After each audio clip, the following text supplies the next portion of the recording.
Welcome to the Recovery Daily podcast. I'm your host, Rachel Abassi. I'm a grateful recovering alcoholic and stroke survivor, and I am proud to say that I just got off the phone with my sponsor.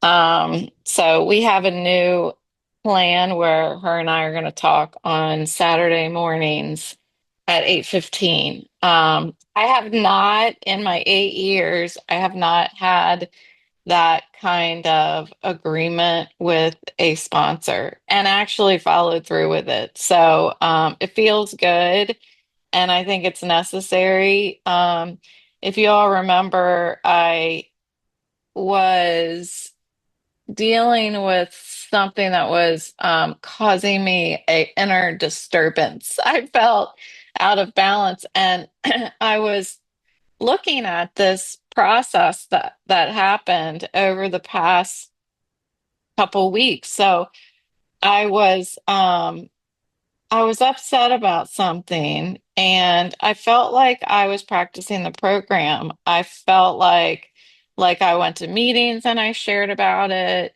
I talked to my husband about it. I talked to family members about it, but I was still disturbed. Like I couldn't get past it.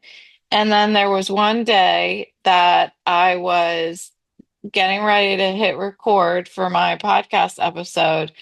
And I thought to myself, what is more important right now, that I hit record or that I call my sponsor? So I called my sponsor and I talked to her for about a half an hour about the thing that was upsetting me.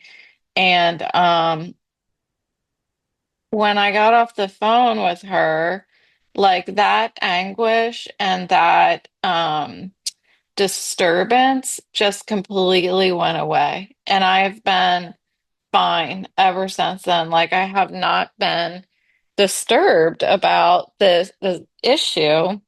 Maybe I'm always disturbed, but I wasn't disturbed about this issue at all anymore. So I was just telling her this morning, like, it's crazy how that happened. In my morning meeting, the topic was about how different it is to manage relationships with people outside of my sobriety program, outside of my with people outside of my fellowship than it is with people in the fellowship. And I was thinking of like, why is that? I think it's partially because we speak the same language, like we follow the same principles. So if somebody says something that bothers me in the program, or vice versa, if I say something that bothers somebody else, we follow the same principles. So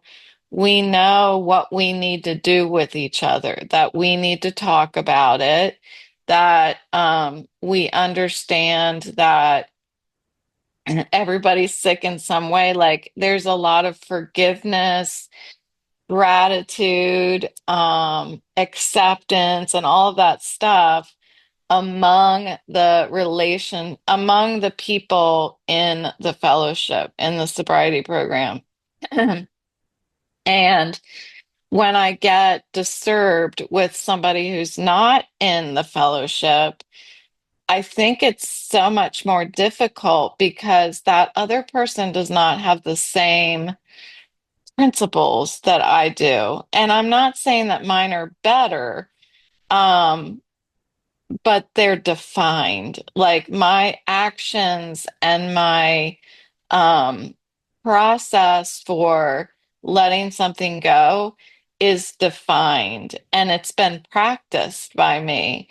So I know that I can follow this, but what's the other person going to do?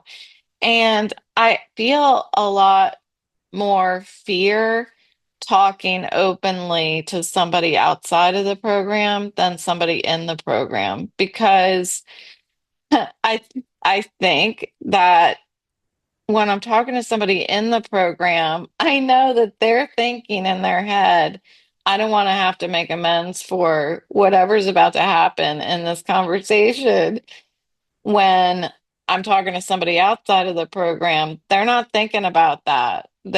I feel like there's a lot of people outside of the program. Like, I don't want to put down people who are not in my sobriety program, but there's more reactivity than response, I think, in my relationships with people outside of the program. So I was telling my sponsor about all of this morning.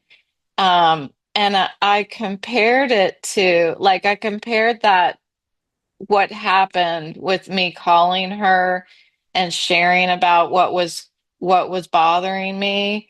And then it just went away, even though I had already talked to other people about it. I was comparing that to the idea of, like, when I talk to a therapist, like when I was talking to my addiction therapist or when I was talking to my psychiatrist this past year about things that were bothering me, I could have talked to a family member or my husband about the same thing, and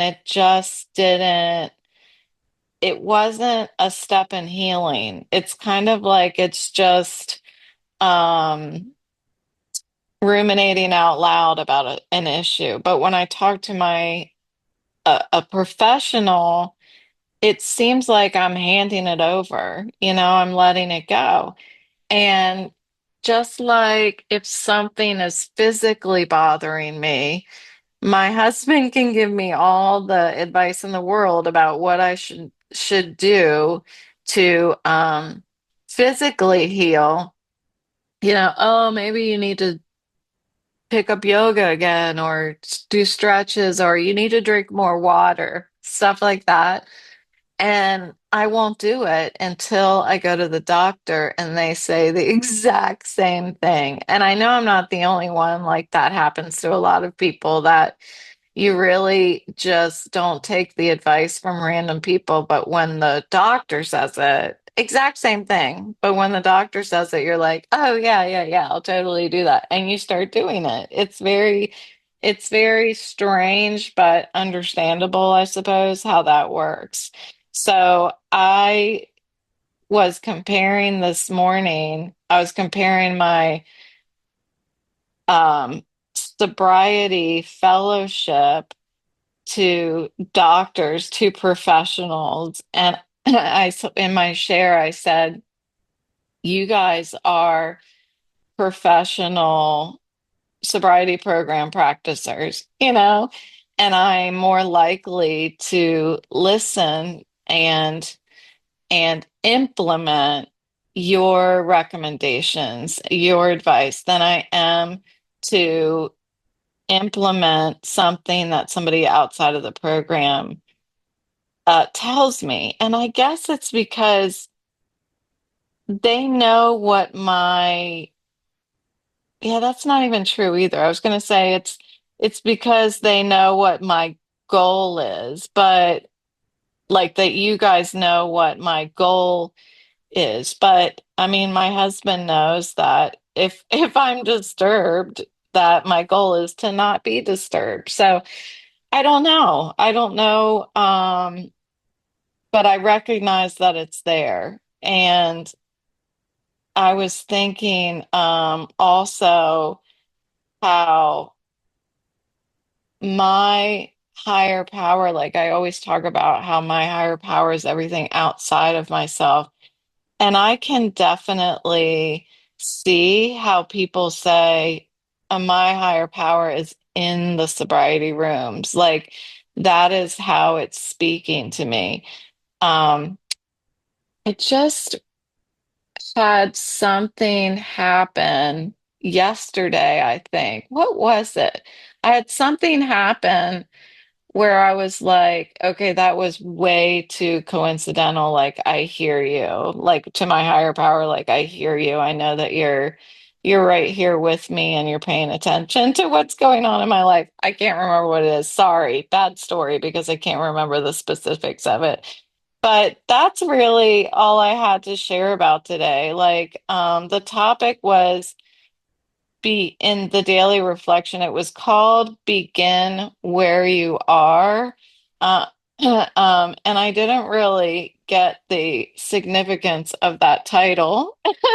But what I did get is how that challenge exists when I manage my relationships outside of the rooms. And and maybe I can work on giving the other person a little more grace, not and not thinking that maybe there's a little ego involved. I'm not sure where, well, I know I have a program for life, okay? You don't have a program for life, so I'm not going to listen to you. Like there might be some ego involved. So I need to look at that today. So that's all I've got for you today. Thanks so much for showing up for me and for showing up for yourself. I'm going to get my hairs did today. I have it pulled up in a um obnoxious looking bun because it's really short. But I am gonna keep cutting my hair on the shorter side because I don't know, I've been kind of liking it. And then Boris, the English bulldog who is here beside me, he too is going to be getting his spa day today as well. So him and I are going to be nice and fresh for tomorrow. His little nails have been scratching my legs when he climbs up and sits on my lap.